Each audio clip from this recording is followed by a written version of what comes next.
எங்க அவ்வா, தாத்தா கூட உட்காந்து பேசையில, எப்பயுமே எங்க தாத்தா ஒரு விஷயத்த சொல்லுவாரு. "நான் கால நாக்கு நெல் போட்டு தான் இந்த நிலைமைக்கு வந்திருக்கேன்" அப்படின்னு சொல்லிட்டு. எங்க அவ்வாவுக்கும், தாத்தாவுக்கும் பூர்வீக சொத்து அப்படிங்கிறது எதுவுமே கிடையாது. அவங்களா சம்பாரிச்சு அவங்க 5 குழந்தைங்களையும் நல்லா பார்த்து கல்யாணம் பண்ணி வச்சு, அவங்களுக்கு வீடு குடுத்து, சொத்தையும் குடுத்து, எல்லாத்தையுமே பார்த்துக்கிட்டாங்க. அவங்களோட எக்ஸ்பீரியன்ஸ வச்சு பார்க்கும்போது, நம்ம இப்ப கஷ்டப்படுறதெல்லாம் ஒண்ணுமே கிடையாது.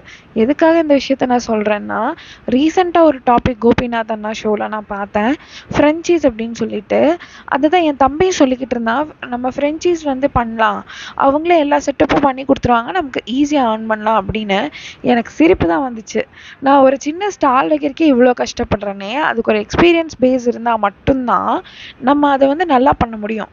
நெறைய தப்பு பண்ணா தான் அந்த தப்ப திருப்பி பண்ணாமலும் இருப்போம் அப்படின்னு சொல்லி அவனுக்கு எக்ஸ்பிளைன் பண்ணிட்டு இருந்தேன். எனக்கு வந்து நார்மலி ஃப்ரெஞ்சைஸ்ல வந்து ஒரு நம்பிக்கையே கிடையாது. ஒரு எக்ஸ்பீரியன்ஸ் குடுக்குற நம்பிக்கையும், ஒரு நேரான வழியையும் வந்துட்டு நமக்கு குறுக்கு பாதையில கண்டிப்பா கிடைக்காது. அது ஃப்ரெஞ்சைஸ் குறுக்கு பாதைன்னு நான் சொல்லல. அது இன்னொருத்தவங்களோட எக்ஸ்பீரியன்ஸ் அவ்வளோதான். அத வந்து நம்ம லேர்ன் பண்ணிக்கலாமே தவிர, அதையவே வாங்கி நம்ம அப்படியே பண்ணணும்னு நினைக்கிறது முட்டாள்தனம் தான் எனக்கு தோணுது. உங்களுக்கு என்ன தோணுதுன்னு கமெண்ட்ல சொல்லுங்க. ஏன்னா, இந்த மாரி விஷயத்தையெல்லாம் வந்து ரொம்ப சீக்கிரமா எடுத்துக்கிறாங்க. இப்ப இருக்கிற யங்ஸ்டர்ஸா இருக்கட்டும், கொஞ்சம் சீக்கிரம் பணம் சம்பாதிக்க நினைக்கிறவங்களா இருக்கட்டும். நான் பிஸ்னஸ் ஸ்டார்ட் பண்ணி 4 வருஷத்துக்கு அப்புறம் தான் எனக்கே ஒரு ஐடியா கிடைச்சது. இது இப்படி பண்ணணும், பண்ணக்கூடாது. இன்ஃப்ளூயன்சர்ஸ் மார்க்கெட்டிங் எப்படி பண்ணணும், யாரு கூட பண்ணணும், நான் முன்னாடி பண்ண தப்ப இப்ப என்னென்னலாம் பண்ணக்கூடாதுங்கிறத எக்ஸ்பீரியன்ஸ் வச்சு தான் நான் கத்துக்கிட்டேன்.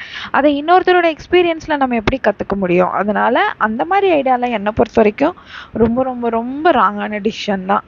நம்ம உழைச்சு நம்ம கரெக்டா பண்ணாதான் அதுல முன்னுக்கு வர முடியும். நீங்க என்ன நினைக்கிறீங்க?